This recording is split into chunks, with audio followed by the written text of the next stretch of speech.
पहले तुम लोगों से 2-3 काम की बातें हमको करनी है, तो जरा 2-3 काम की बातें कर लें, है ना।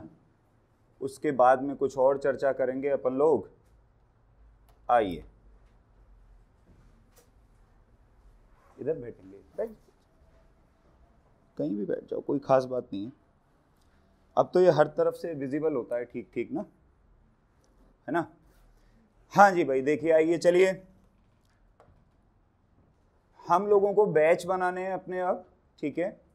और क्योंकि अब हम लोगों को बैच बनाने ही हैं, तो हम लोग क्या कार्य करेंगे, और हम लोग नहीं, वो पहले तुम लोग करोगे। तुम लोग प्ले स्टोर पे जाओगे, ऐप सर्च करोगे मार्क्समैन, डाउनलोड कर लोगे, ठीक है। डाउनलोड करने के बाद में रजिस्टर करोगे खुद को एज स्टूडेंट,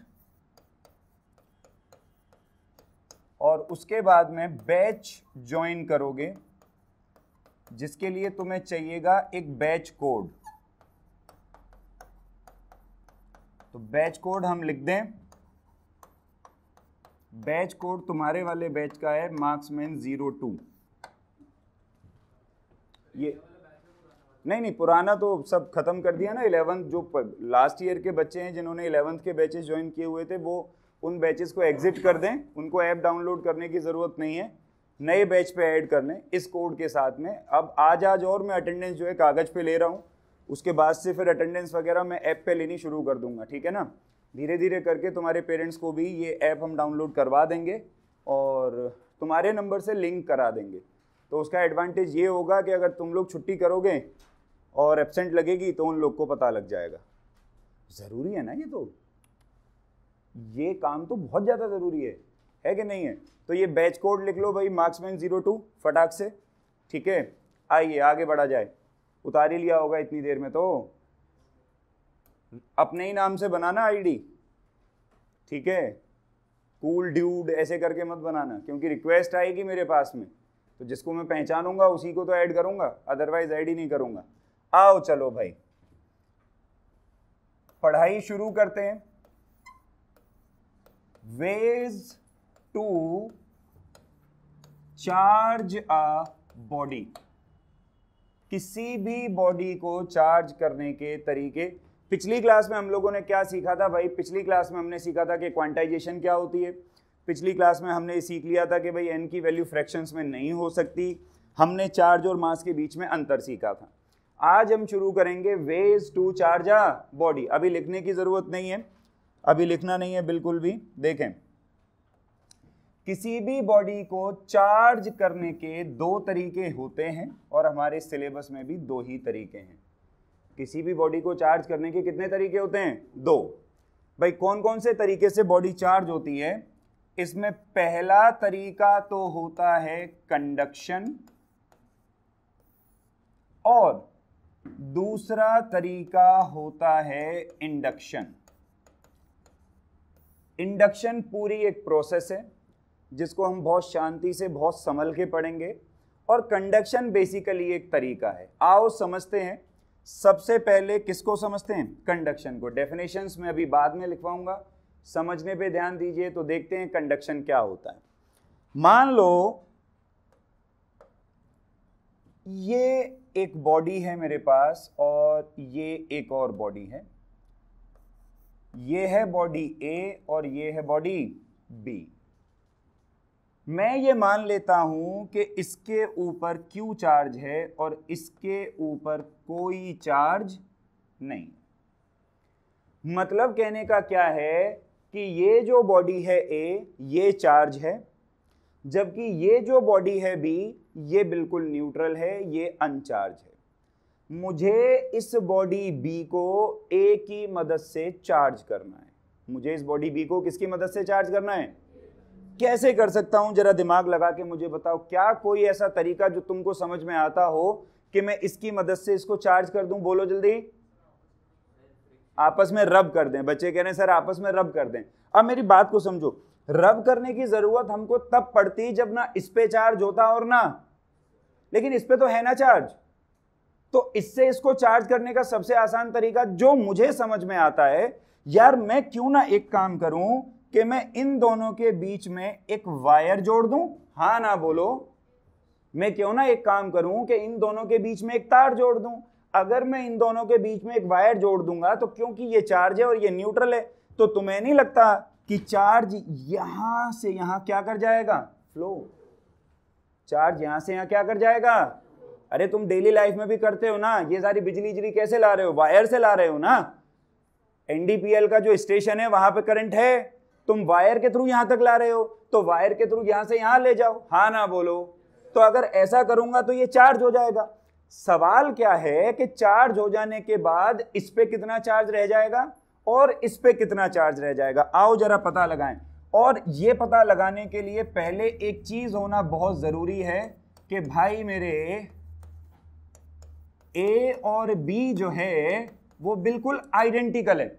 ए और बी कैसा है, बिल्कुल सेम बॉडीज हैं। इस बात का ध्यान रखना, एकदम सेम है, ठीक है। तो इधर ध्यान देंगे।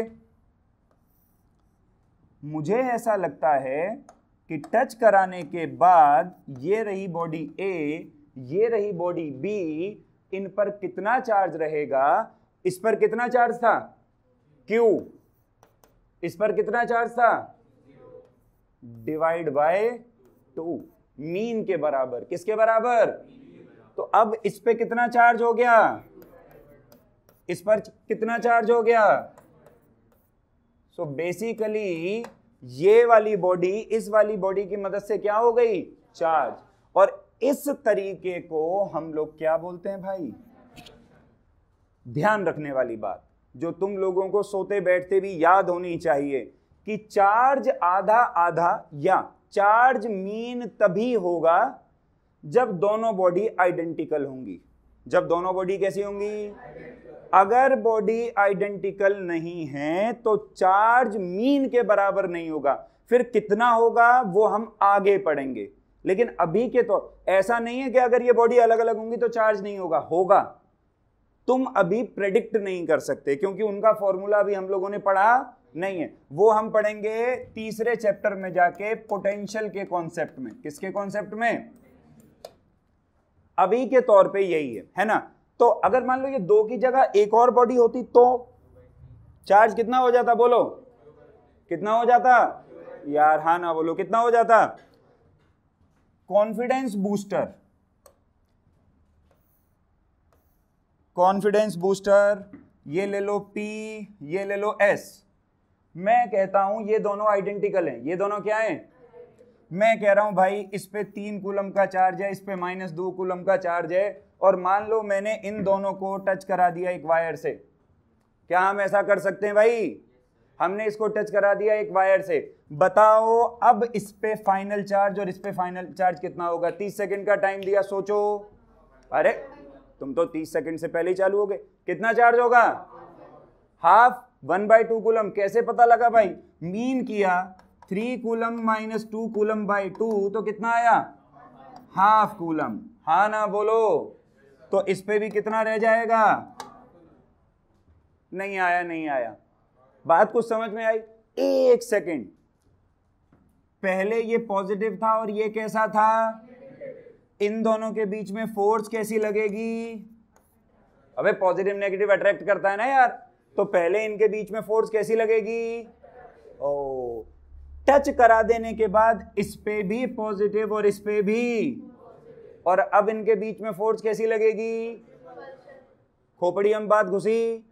टच करा देने के बाद क्योंकि दोनों का चार्ज पॉजिटिव हो गया तो अब इनके बीच की फोर्स क्या हो जाएगी, क्लियर है, समझ आ गया क्या है कंडक्शन। बहुत बढ़िया। अब पहले लिखो परिभाषा कंडक्शन की, पहले लिखो डेफिनेशन। इस साल शायद बोर्ड का एक ही टर्म हो, 2 टर्म ना हो, और अगर ऐसा होता है कि एक ही टर्म हो तो 31 अक्टूबर तक सिलेबस खत्म कर दूंगा, दोनों किताब, हर हाल में, ठीक है। कंडक्शन की डेफिनेशन लिखो, बोलूं, लिखिए भैया। It is the method, it is the method of charging a body it is the method of charging a body through actual transfer of electrons. Through actual transfer of electrons. Bracket में लिखेंगे contact is required. Contact is required. ठीक है भाई, process लिखिए। सुन लो मेरी बात ध्यान से, आज तक पेपर में ये कभी नहीं पूछा गया कि डिफाइन कर दे कंडक्शन क्या होता, ना, कभी नहीं। इस कॉन्सेप्ट का इस्तेमाल होता है न्यूमेरिकल्स में। इस कॉन्सेप्ट का यूज होता है कहां? ये सवाल आया है, किस तरीके से सवाल आए हैं। अभी मैंने कूलम्स लॉ पढ़ाया नहीं है तो मैं तुम्हें करवा नहीं रहा, कूलम्स लॉ में वो क्वेश्चन करवाऊंगा। कुछ इस तरीके से उसने दिया, बोला भाई एक बॉडी थी P, एक बॉडी थी Q, इस पे चार्ज था 3 कूलम, इस पे था -2 कूलम। इसको पहले क्या काम किया, एक न्यूट्रल बॉडी से पहले इसको इससे टच करा दिया, फिर इसको इससे टच करा दिया। अब बता इनके बीच में फोर्स कितनी लगेगी। तो तुम्हें ये पता होना चाहिए ना कि टच कराने के बाद चार्ज कितना हुआ, जब भी तो फोर्स निकालोगे। हाँ ना बोलो यार, उतारो फटाक से। पंखा चलेगा, पीछे चला लो उसको, कोई सा तो बटन चलेगा ही भाई। ये बात, चलिए फटाक से लिखेंगे। हाँ बिल्कुल, एग्जाम्पल बहुत जरूरी है, एग्जाम्पल से ही याद रहेगा, वरना तो फिजिक्स भूल जाओगे।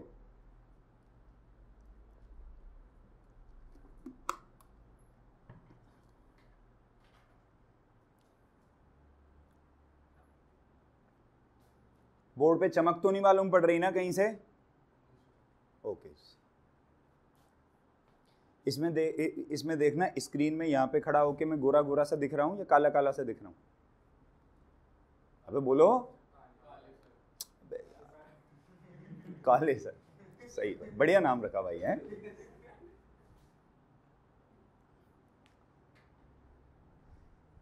ला ला ला ला ला ला ला ला। चली चली शाबाश। Ways to charge a body. और अब दूसरा तरीका कौन सा रह गया? इंडक्शन।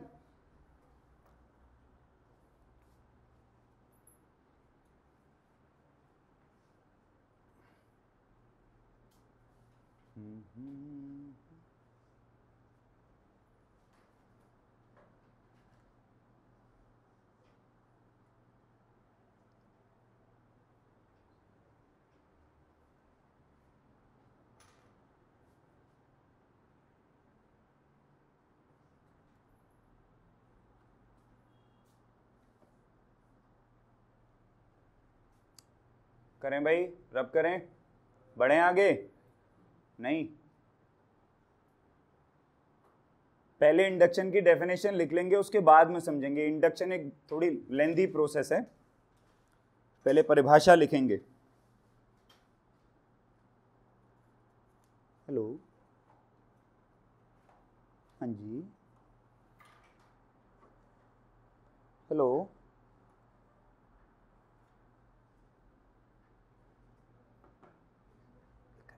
टाइम पास, लोगों को कोई काम नहीं होता तो लोग फोन मिला देते हैं कहीं।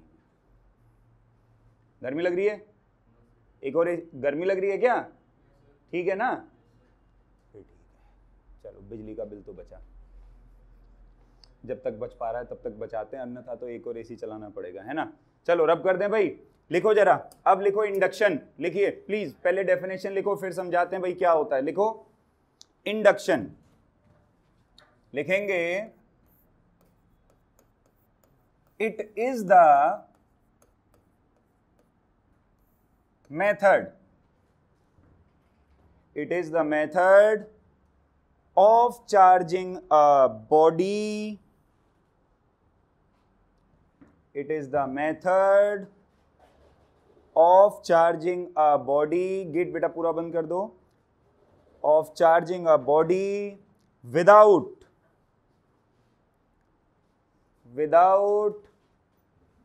actual transfer of electrons. It is the method of charging a body without actual transfer of electrons. Bracket लगा के क्या लिखेंगे? Contact is not required. Bracket लगा करके लिखिएगा contact is not required, bracket बंद। आओ जरा समझें भाई, कॉन्सेप्चुअल सवाल बनता है भैया इंडक्शन से, बिल्कुल पूछा जा सकता है, इसलिए प्रोसेस को बहुत ध्यान से समझना हो क्या रहा है, बहुत अफलातून प्रोसेस है ये। आओ, जैसे मान लो ये एक टेस्ट ट्यूब है, ये क्या है, और इस पर पॉजिटिव चार्ज है, इस पर कैसा चार्ज है, और इसकी मदद से ये एक बॉडी है, मैं इसकी मदद से इसको चार्ज करना चाहता हूं, इसको क्या करना चाहता हूं, चार्ज, लेकिन मैं ये काम करना चाहता हूं इंडक्शन से। ये काम किससे करना चाहता हूं, इंडक्शन से, ठीक है, कर देंगे, कोई दिक्कत वाली बात नहीं है। ये है केस 1। मैंने क्या काम किया, केस 2 में ये रही टेस्ट ट्यूब और इस बॉडी को, वही बॉडी है, थोड़ी छोटी बड़ी हो गई है, तुम बराबर बराबर बनाना, ठीक है। इस बॉडी को ध्यान से सुनना, इसके बहुत ज्यादा पास ले आया, ध्यान से मैं कह रहा हूं बहुत ज्यादा पास ले आया, मैंने ये नहीं कहा टच करा दिया, मैंने क्या कहा कि इसको इसके बहुत ज्यादा पास ले आया। अब पास ले आने से क्या होगा यह समझो, मैंने ये बात मानी कि ये बॉडी न्यूट्रल है, लेकिन इसका अर्थ ये तो नहीं है ना कि इस बॉडी में चार्ज पार्टिकल्स ही नहीं है। सोचो लॉजिक, भाई सबके अंदर इलेक्ट्रॉन और प्रोटॉन तो होते ही हैं, बिना इलेक्ट्रॉन और प्रोटॉन के तो कोई भी चीज बनी ही नहीं है। अब ये बॉडी न्यूट्रल है तो इसका मतलब ये हो सकता है कि जितने प्रोटॉन है उतने ही, अबे इसलिए तो बॉडी न्यूट्रल है, लेकिन इसका मतलब ये तो नहीं हुआ ना कि बॉडी में चार्ज पार्टिकल्स ही नहीं है, चार्ज पार्टिकल्स हैं पर बराबर है। अब ध्यान से सुन, जब इस टेस्ट ट्यूब को जिस पे पॉजिटिव चार्ज है इसको इसके बहुत ज्यादा पास ले आओगे तो तुम्हें नहीं लगता कि इसका पॉजिटिव चार्ज इसके नेगेटिव चार्ज को अपनी तरफ क्या करेगा, अट्रैक्ट, हाँ ना बोलो, करेगा नहीं करेगा। इस अट्रैक्शन का नतीजा ये होगा कि जितने भर भी नेगेटिव चार्ज पार्टिकल्स हैं वो एक तरफ और पॉजिटिव चार्ज पार्टिकल्स दूसरी तरफ क्या हो जाएंगे, शिफ्ट, क्या हो जाएंगे, हाँ ना बोलो। एक्चुअली तो इसी प्रोसेस को इंडक्शन कहते हैं, इस प्रोसेस को ही क्या कहेंगे, यहां पे इन दोनों बॉडीज के बीच में अब अट्रैक्शन होगी। अब इन दोनों बॉडीज के बीच में क्या होगी भाई, इतनी बात समझ में आई, बहुत बढ़िया। तो अगले स्टेप में हम लोगों ने क्या काम किया, स्टेप नंबर 3, ये रही मेरे भाई हमारी टेस्ट ट्यूब और ये रही हमारी सुंदर सी बॉडी और ये रहे इसके अंदर के पार्टिकल्स। बोलो सत्य है। अब हमने क्या काम किया, इस बॉडी को, ये किसका साइन है, ये साइन बनाया मैंने, ये किसका साइन है, अर्थिंग। हमने इस बॉडी को अर्थ कर दिया, क्या कर दिया, now earth is considered a very large reservoir of electrons, ठीक है, धरती इलेक्ट्रॉन्स का बहुत बड़ा रिजर्वायर है, मतलब अर्थ में इलेक्ट्रॉन्स होते हैं, ठीक है। जैसे ही तुम इसको अर्थ करोगे यहां से इलेक्ट्रॉन्स फ्लो करेंगे और इस पॉजिटिव चार्ज को क्या कर देंगे, न्यूट्रलाइज, इस पॉजिटिव चार्ज को क्या कर देंगे। तो जैसे ही मेरे भाई पॉजिटिव चार्ज न्यूट्रलाइज होगा तो अगला जो स्टेप बचेगा वो कुछ इस प्रकार का बचना चाहिए, मुझे ऐसा लगता है कि ला ला ला 1 2 3 4 बॉडी अभी भी अर्थ कर रखी है, हाँ ना बोलो। पॉजिटिव चार्ज क्यों गायब हो गया, बात पता चल गई। किताबों में क्या लिखा होता है, किताबों में गलत लिखा होता है, किताब में ऐसे लिखेंगे पॉजिटिव चार्ज यहां से फ्लो कर जाएगा अर्थ में, पढ़ोगे तो तुम्हें पता चलेगा। यही कारण है कि मैं बहुत सारी किताबों के खिलाफ हूं, है ना। पॉजिटिव चार्ज कैसे फ्लो करेगा यार, कैसे, पॉजिटिव चार्ज तो न्यूक्लियस के अंदर है, वो थोड़ी फ्लो करता है। अरे इसलिए तो इलेक्ट्रॉन के फ्लो होने को करंट बोलते हो ना, वरना तो प्रोटॉन के फ्लो होने को करंट बोलते। तो पॉजिटिव चार्ज कभी भी पॉजिटिव चार्ज अगर फ्लो करेगा ना भाई, तो हिरोशिमा और नागासाकी होगा, इस बात का ध्यान रखना। वो न्यूक्लियर रिएक्शन हो जाएगी, उसके बारे में आगे पढ़ेंगे। खैर, इलेक्ट्रॉन यहां से फ्लो हुआ और इसको क्या कर दिया, न्यूट्रलाइज। अब तुमने क्या काम करना है, ज्यादा कुछ करना नहीं, सब कुछ तुम कर चुके हो। ध्यान से देखो, ये रही टेस्ट ट्यूब, अर्थिंग हटा दो और इस बॉडी को दूर ले जाओ। तो जैसे ही इस बॉडी को दूर ले जाओगे क्या होगा, जो नेगेटिव चार्ज है वो इस पूरी बॉडी में यूनिफॉर्मली क्या हो जाएगा, डिस्ट्रीब्यूट। ध्यान लगा के देखो, शुरुआत में बॉडी न्यूट्रल थी, हाँ ना बोलो। प्रोसेस खत्म होते होते बॉडी पे कैसा चार्ज आ गया, क्या मैंने कहीं भी टच कराया?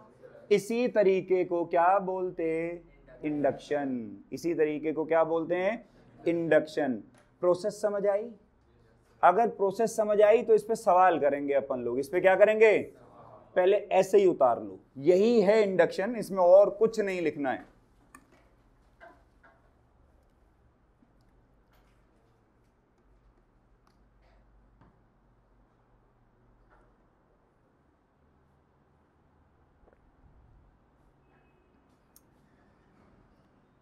चार्ज था जिसके ऊपर कितना चार्ज था, उसको एक से टच कराया, चार्ज कितना हो गया, आधा। दो चार्ज से और टच करा दो, चार्ज और कम हो जाएगा। थोड़ी देर में वो किसी को चार्ज करने के लायक। बात सही है? इंडक्शन में सोच, वो टेस्ट ट्यूब पे ध्यान दियो जो शुरुआत से चली थी, टिचुक टिचुक टिचुक टिचुक टिचुक, उसका तो शुरू से लेके आखिर तक चार्ज सेम ही रहा ना, क्योंकि भाई से तो कोई टच ही नहीं हुआ, तो इसके चार्ज पे कोई फर्क। तो इस अकेली बॉडी का इस्तेमाल करके बहुत सारी बॉडीज को क्या किया जा सकता है, चार्ज। इसलिए कौन सा बेहतर तरीका है, खोपड़ी में बात क्लियर हो गई, आंसर लिख लो, induction is the best method. Induction is the best method to charge a body. Induction is the best method to charge a body because same source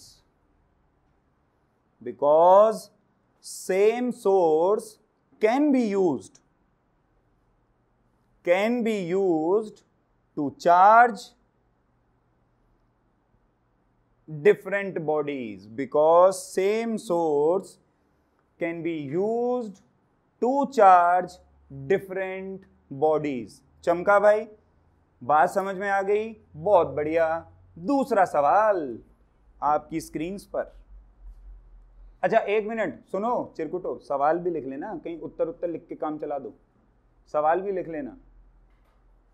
ये लिख लो पहले, which is the best method, पता चले। उत्तर तो पता है, साला सवाल ही नहीं पता। ऐसे भी है ना, क्योंकि कई सारे लोगों को तो रट्टे मारने की आदत होगी ना, अभी छुड़वाएंगे धीरे धीरे। जिन्होंने सवाल भी लिख लिया, दूसरे क्वेश्चन पे दिमाग लगाओ। क्या कह रहा है दूसरा सवाल? कह रहा है यार एक बात बता, क्या चार्ज बॉडी अनचार्ज बॉडी को अट्रैक्ट कर सकती है क्या? एक सेकंड सोच लो, जल्दबाजी नहीं, 30 सेकंड का समय लो, सोचो कि चार्ज बॉडी अनचार्ज बॉडी को अट्रैक्ट कर सकती है या नहीं। और जो भी सोचो ना, उसके पीछे का रीजन पहले सोच लेना भाई लोगों। ऐसे नहीं, हम पूछेगा, टेंशन नहीं लेने का। कितने लोगों को लगता है हाँ भाई अट्रैक्शन हो जाएगी, रेज योर हैंड्स। कितने लोगों को लगता है अट्रैक्शन नहीं हो सकती, रेज योर हैंड्स। ऐसे नहीं देखते दीप्ति, क्या आदमी अकेला भी सही हो सकता है, कोई बात खास बात थोड़ी है। देखो एक और बालक आया, क्या नहीं कर सकते? ओहो अच्छा मैं तुम्हें एग्जाम्पल दूं, उसके बाद शायद तुम्हारे दिमाग की बत्ती जले। वो बचपन में तुम लोग वो जो खेलते थे, वो एक फुट्टा ले लेते थे, कागज के टुकड़े ले लेते थे, फुट्टे को खोपड़िया में रगड़ते थे और कागज के टुकड़े को चिपकाते थे। खोपड़ी में किसको रगड़ा तो चार्ज किस पे आया? कागज पे चार्ज था क्या? फिर भी तो कागज अट्रैक्ट हुआ, क्यों? कागज न्यूट्रल था गधो। मैंने तुम्हारे सामने, अब तो गुब्बारा जो है ना, हवा निकल गई गुब्बारे में से, मैंने तुम्हें करके दिखाया था। गुब्बारे को खोपड़ी पे रगड़ा, दीवार पे चिपकाया, चिपकता है कि नहीं चिपकता है? तुमने रगड़ा किसको? गुब्बारे को। चार्ज किस पे आया? बैलून। दीवार पे थोड़ी चार्ज है, अब अगर दीवार पे चार्ज होता और तू इसको छूता तो मजा आता। दीवार तो न्यूट्रल है ना, लेकिन फिर भी तो गुब्बारा चिपक गया, तो इसका मतलब एक चार्ज बॉडी एक अनचार्ज बॉडी को क्या कर सकती है? अट्रैक्ट। सुन मेरी बात, कौन सी प्रोसेस से? इंडक्शन से। अरे अभी बताया नहीं था कि जब ये टेस्ट ट्यूब दूसरी बॉडी के बहुत ज्यादा पास आ गई थी, ध्यान से देख, मैंने यहां पे लिखा था कि अब इनके बीच में क्या हो रहा है? अरे बॉडी तो अभी भी न्यूट्रल है दादा, 4 इलेक्ट्रॉन और 4, लेकिन अट्रैक्शन हो रहा है। अट्रैक्शन, तो प्रश्न का उत्तर क्या है? यस। लिखो, yes it is possible, yes it is possible through induction, it is possible through induction. बिल्कुल सत्य बात है, ऐसा हो सकता है। किसकी वजह से?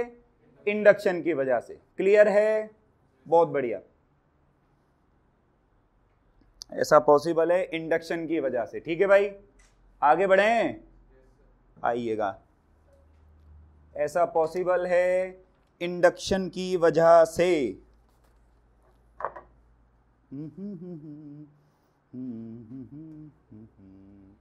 हो, ये बड़ा अच्छा सवाल है भाई साहब। तीसरा कह रहा है, क्या दो सिमिलरली चार्ज्ड बॉडीज एक दूसरे को अट्रैक्ट कर सकती हैं? दो सिमिलरली चार्ज्ड बॉडीज, यानी कि दोनों पॉजिटिव होंगी या दोनों। सोच लो, 30 सेकंड का टाइम ले लो, सोच लो, अच्छे सोचना, ऐसे नहीं मतलब कि तुम्हें लग रहा है कि मतलब हाँ नहीं करेंगी तो क्या पता नहीं करें, क्या पता कर जाएं, इसलिए ध्यान लगा के सोचो। हाँ भाई, 30 सेकंड का समय ले लो। एनीवन हैविंग सैंपल पेपर और question bank for 10th science? अरे मैडम क्या उल्टी सीधी बात करते। हाँ भाई, कितने लोगों को लगता है भाई अट्रैक्ट कर सकती हैं? हाथ खड़े करो। 2 लोग देख रहे हो, ये वो लोग हैं जो नदी में अपोजिट डायरेक्शन में चप्पू चलाते, कहते हम साले पार करेंगे नदी को आज। अच्छा, कितने लोग हैं जिनको लगता है कि नहीं यार ये अट्रैक्ट नहीं कर सकती? हाथ खड़े करो। तो मतलब मेजॉरिटी ये कहती है कि अट्रैक्ट नहीं कर सकती है। वो दूसरा जो है दोगला था, उसने अपनी जो है ना वो स्ट्रीम बदल दी, जब सारों को देखा तो कह रहा नहीं जी कर सकती हैं। अच्छा आर्यन, क्यों अट्रैक्ट कर सकती हैं? चल,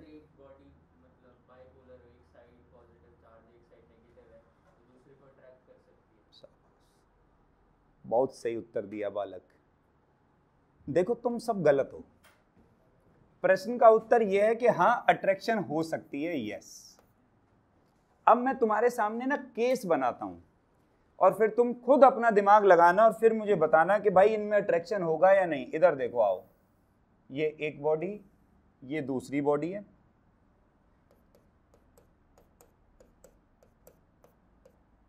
बताओ भाई इस पे नेट चार्ज कैसा है?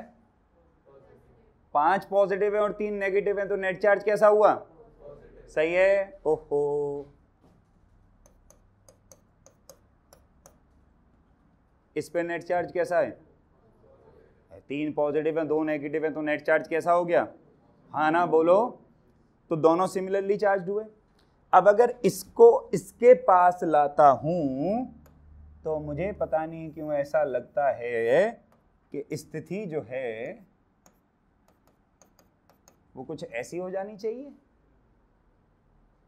स्थिति ऐसी नहीं हो जानी चाहिए क्या? और अगर स्थिति ऐसी हो जाएगी तो क्या ये एक दूसरे को अट्रैक्ट नहीं करेंगे? बिल्कुल करेंगे। किस प्रोसेस से? किस प्रोसेस से? तो ऐसा बिल्कुल पॉसिबल है। अब मैं तुम्हें बताता हूं तुम लोगों ने क्या सोच के जवाब दिया, मैं तुम्हारे दिमाग की सोच भी बताता हूं। मैंने जैसे ही ये बोला कि 2 बॉडी सिमिलरली चार्ज हैं, तुमने क्या सोचा? एक भी पॉजिटिव दूसरी पॉजिटिव। तुम्हारे दिमाग में ये बात तो आया ही नहीं कि बॉडी पॉजिटिव है तो उसमें इलेक्ट्रॉन्स भी हो सकते हैं। मैं सही कह रहा हूं ना? यही सोच के तुमने उत्तर दिया ना। लेकिन इस केस में पॉसिबल है। हाँ, ये स्पेशल केस है, ये तब पॉसिबल है, तुम देख रहे हो मैंने एक बॉडी को ज्यादा बड़ा बनाया और दूसरी को छोटा। ये तभी पॉसिबल है जब एक बॉडी बड़ी हो और दूसरी बॉडी थोड़ी छोटी। लिख लो, चित्र बना लो। थ्योरी याद नहीं रहेगी, डायग्राम ही याद रहेगा भाई। चित्र बनाइए।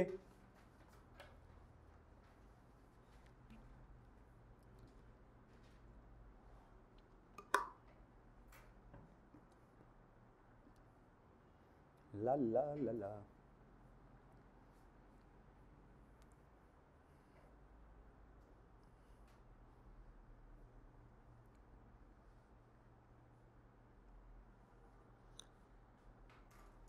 हो गया? चित्र बना लिया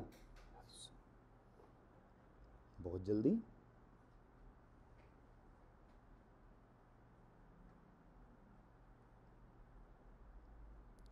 ये सवाल 4th तुम लोगों का होमवर्क है, लिख लो इसको भी, कुछ तो घर से भी करोगे ना। सवाल कहता है कि क्या किसी बॉडी का सारा चार्ज किसी दूसरी बॉडी पर ट्रांसफर हो सकता है क्या? मतलब मेरे पे 100 रुपये, क्या वो सारे के सारे पैसे मैं किसी को दे सकता हूं क्या? नहीं भाई, मैं तो नहीं दूंगा। क्यों दे दूं? मतलब तुम तो मेरे को पक्के तौर पे कंगला बनाना चाहते हो हैं। लेकिन तुम्हें चार्ज के विषय में सोचना है। किसके विषय में?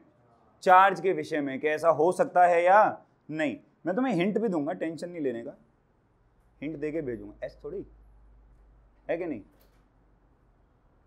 होमवर्क, आइए इससे आगे के सवाल पे अभी हम जाएंगे नहीं, है ना। स्लाइड बनी हुई है, इस पे अगली क्लास में जाएंगे। अभी फिलहाल में अपन थोड़ी सी चर्चा करेंगे।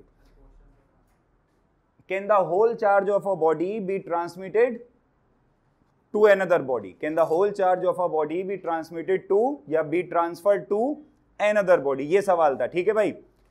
अब इसके साथ एक सवाल और लिखो, लिखो जरा। और ये जो सवाल लिखवा रहा हूं ये सीबीएसई में नहीं है, ठीक है, ये एक्स्ट्रा ज्ञान है, लिख लो फिर भी। लिखो, give the formula, give the formula for charge transferred, give the formula for charge transferred during induction, give the formula for charge transferred during induction। में कितना चार्ज ट्रांसफर होता है भाई, उसका फॉर्मूला पूछ रहा है। तुम बताओगे मैं बताऊं? मतलब दूसरी बॉडी पे कितना आया उसका तो फॉर्मूला होगा ना। मान ले मेरे पे 10 कूलम था, सोर्स रॉड पे 10 कूलम था, मैंने उसकी मदद से किसी दूसरी बॉडी को चार्ज किया, तो उस पर कितना चार्ज आएगा मैं बताता हूं। अब ये कैसे निकालूं? कहां से आया उत्तर? उत्तर किसने दिया? ओके, कैसे निकालूं ये? आओ, formula Q is equal to plus minus capital Q 1 minus 1 by K। सुंदर सा formula. Small q is equal to plus minus capital Q bracket में 1 minus 1 by K।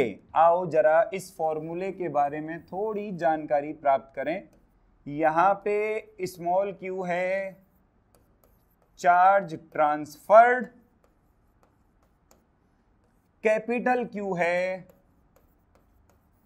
Charge on source, और कैपिटल K है एक constant जिसको बोलते हैं die electric constant. ये हम लोगों ने पढ़ा नहीं है अभी, इसका ना आप लोग केवल नाम याद रखो, इसको हम लोग आगे पढ़ेंगे। तो ये स्मॉल q है वो चार्ज जो बॉडी पे आया, कैपिटल Q था वो चार्ज जो टेस्ट ट्यूब पे था, इतना चार्ज ट्रांसफर होगा। अब तुम मुझे दिमाग लगा के बताओ स्मॉल q कैपिटल Q के बराबर कब हो सकता है इस फॉर्मूले से?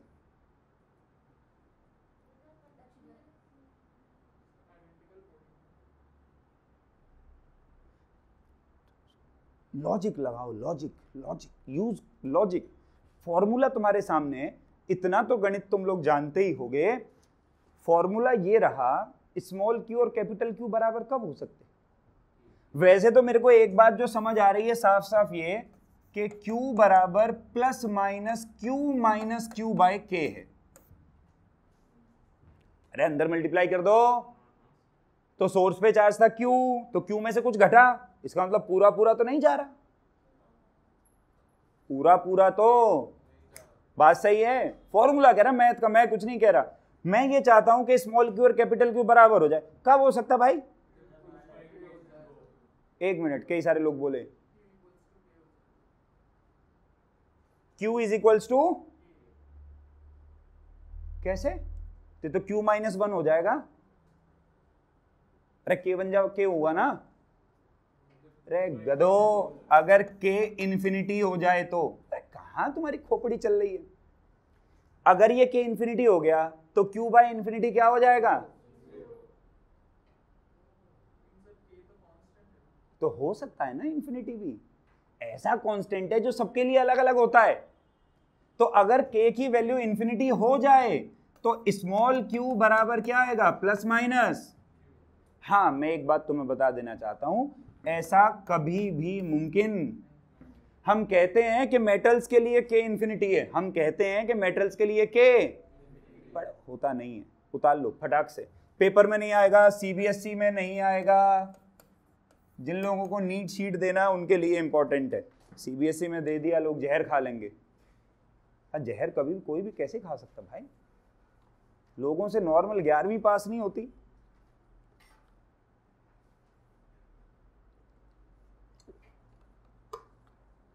आइए, अब अगला सवाल करने के लिए हिंट मैंने तुम लोग को दे दिया भाई, जो मैंने तुम्हें दिया था ना होमवर्क। डाइलेक्ट्रिक कांस्टेंट एक ऐसा कांस्टेंट है जो अलग अलग सब्सटेंस के लिए अलग अलग होता है। जब अपन इसको जब कैलकुलेट करेंगे ना, तुम्हें पता चल जाएगा, है ना? बहुत अच्छे, बहुत बढ़िया, शाबाश बाबा। उतार लिया फॉर्मूला? बढ़े आगे, आओ कर, हटा दूं ना इसको बोर्ड से? अब आ जाओ, अब आएगा मजा। समझ लो तुम्हारे हंसने खेलने के दिन खत्म। अब शुरू न्यूमेरिकल्स, और अच्छे लेवल के न्यूमेरिकल। बट उसके लिए पहले एक टॉपिक पढ़ाऊंगा मैं। पहले 5 सितारा लगा लो। कितना सितारा लगाओगे? और टॉपिक का नाम लिख दीजिए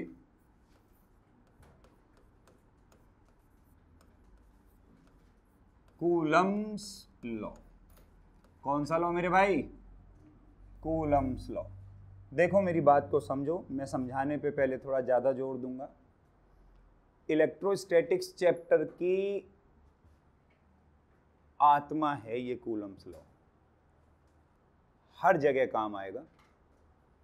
अच्छे लेवल के न्यूमेरिकल हर जगह आते हैं इसमें से, जेई में भी आते हैं, नीट में भी आते हैं, CBSE में तो आते ही आते हैं कूलम्स लॉ। जो लोग नए पढ़ रहे हैं उनके लिए मैं बता दूं, मैं टॉपिकों पर सितारों की रेटिंग लगवाता हूं। जितने ज़्यादा सितारे अर्थात कि वह टॉपिक उतना ही ज़्यादा इम्पोर्टेंट है। जब कभी भी एग्ज़ाम की प्रिपरेशन शुरू करेंगे तो पहले सितारे वाले टॉपिक आप कवर करेंगे, उसके बाद बाकी की जो रामायण है उसको पढ़ेंगे। Coulomb's law. अब देखो, एक बात तो बिल्कुल तय है कि जैसे मान लो ये एक बॉडी है और ये एक और बॉडी है। मैं कहता हूं कि यार इस पर चार्ज है, चलो Q1, और इस पर चार्ज है, और मान लो इन दोनों के बीच की दूरी क्या है? R। अब ये बात तो सही है कि दोनों पर अगर कुछ ना कुछ चार्ज है तो ये या तो एक दूसरे को अट्रैक्ट करेंगे या क्या करेंगे? रिपेल। अगर अट्रैक्ट करेंगे तो अट्रैक्शन की फोर्स लगाएंगे, और अगर रिपेल करेंगे तो किसकी फोर्स लगाएंगे? रिपल्शन की। बात सही है। फोर्स निकालूं कैसे? फोर्स निकालूं कैसे? वो फोर्स निकालने के लिए जो फॉर्मूला दिया कूलम ने दिया, और उसी लॉ को क्या नाम दे दिया गया? Coulomb's law. मतलब कोई मुझसे ये पूछे कि भाई कूलम्स लॉ क्या करता है, भाई हम क्यों पढ़ रहे हैं, तो कूलम्स लॉ दो चार्जेस के बीच की क्या बताता है? फोर्स। क्या बताता है भाई? सीधी सी बात। क्या कहा कूलम्स ने? कूलम ने दो बातें कही। उसने कहा यार इन दोनों के बीच में जो फोर्स लगेगी ना यार F, वो डायरेक्टली प्रोपोर्शनल होगी Q1 डॉट Q2 के। Let this be equation number. फिर उसने कहा यार इन दोनों के बीच की जो फोर्स होगी ना F, वो इनवर्सली प्रोपोर्शनल होगी R² के। Let this be equation number. बात सही है। फिर उसने कहा कि एक काम कर लो, दोनों इक्वेशंस को कंबाइन कर लो।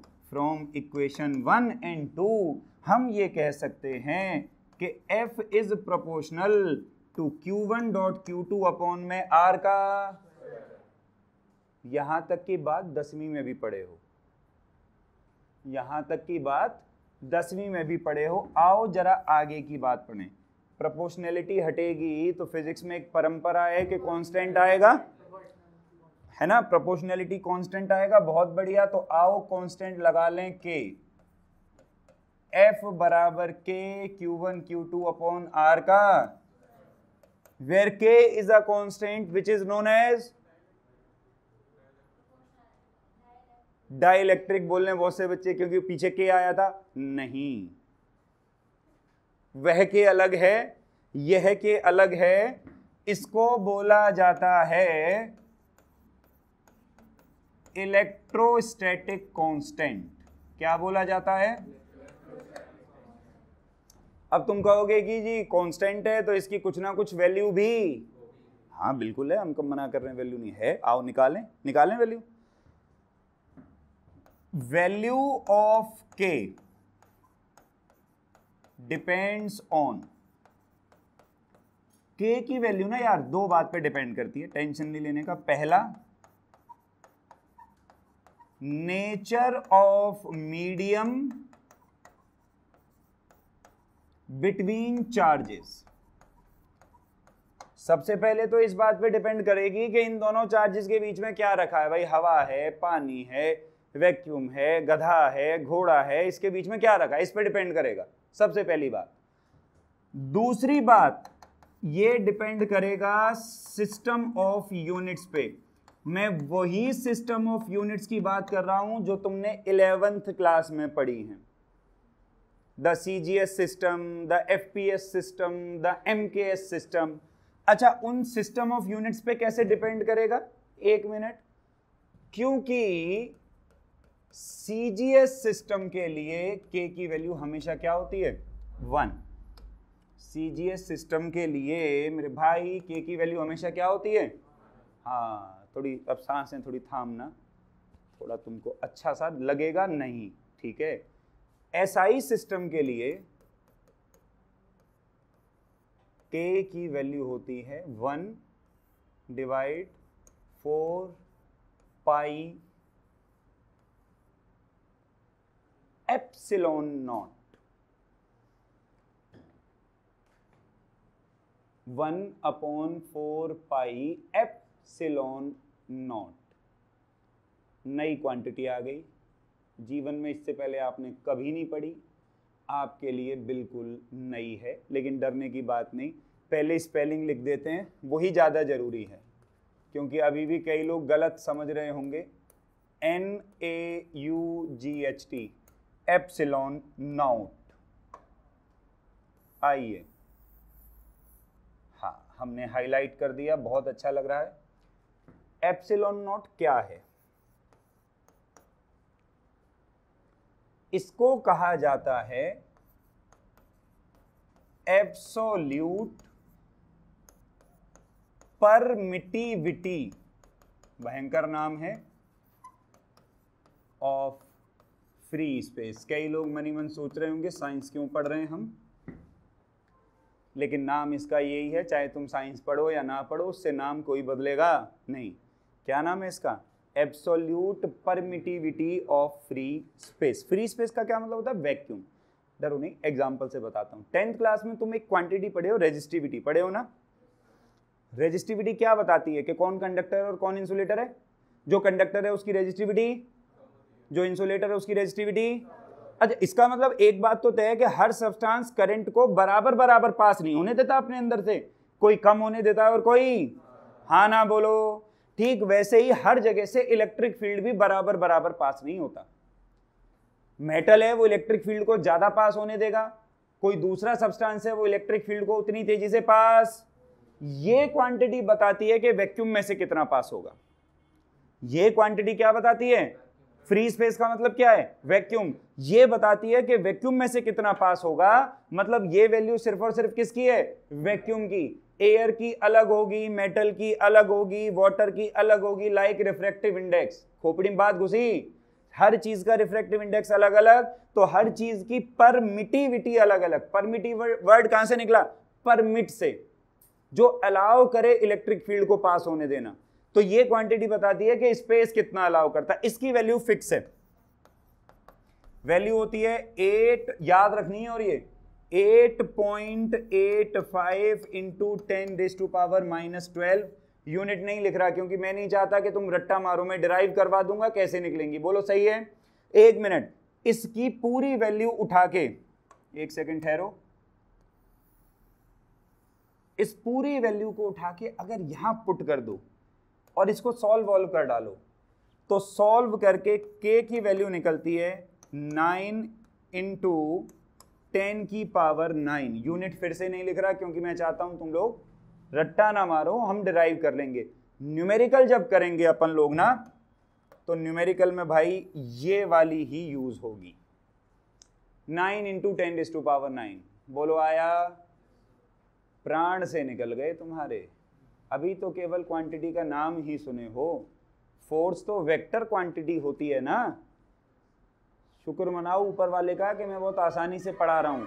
मैंने अगर इस फॉर्मूले पे यहां पे एक वेक्टर डाला होता तो तुम सभी आधे बावले अब तक हो चुके होते। इस बात को लिख लो, मैं अभी बहुत आसान लेके चल रहा हूं क्योंकि मैं सीधी वेक्टर की क्या कराऊंगा? एप्लीकेशन। वेक्टर की सीधी क्या करेंगे? न्यूमेरिकल्स करेंगे। वेक्टर्स पे क्या करेंगे? हाँ, 1 मिनट, मुझे पता है तुम्हें उतारने की जल्दी है, उतारना नहीं है, लेकिन अभी समझो। कूलम्ब लॉ लग पाए इसके लिए 2 कंडीशन बहुत जरूरी हैं। पहला, कहां लिखूं? यहां लिखता हूं, चलो छोड़ो, यहीं लिखते हैं, ठीक है।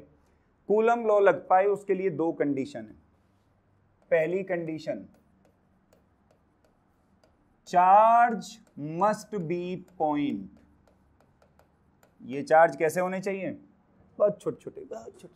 बड़े बड़े चार्ज पॉइंट चार्ज होना चाहिए, तभी लगेगा, पहली बात। दूसरी बात,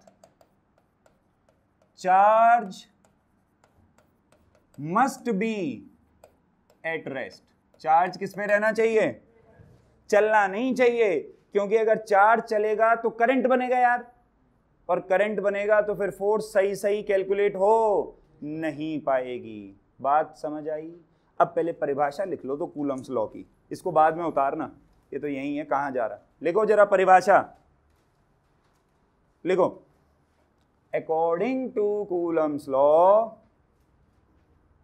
according to Coulomb's law, comma, the force of interaction, the force of interaction between